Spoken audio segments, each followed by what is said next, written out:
আমাকে একটা গান শোনাও না, আমার ঘুম আসছে না। শোনাও না প্লিজ।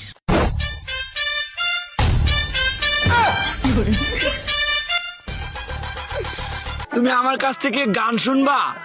জান, তোমার ঘুম আসতেছে না, তো তুমি আমার কাছ থেকে গান শুনবা ভালো কথা। গানটা শুনে তাস করে মুইতে ঘুমায়া পড়বা, বুঝছো?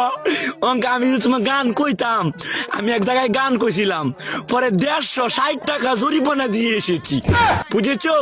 এখন আমি গান বলতেছি, তুমি উপস্থাপনতা করো আমার গানটা শুনে। তাহলে গানটা আমি একটু বলে ফেলি। তুমি কুতু কুতু দিও না কুতু কুতু, তুমি কুতু কুতু দিও না কুতু কুতু, তুমি কুতু কুতু দিও না কুতু কুতু, কুতু কুতু কুতু কুতু কুতু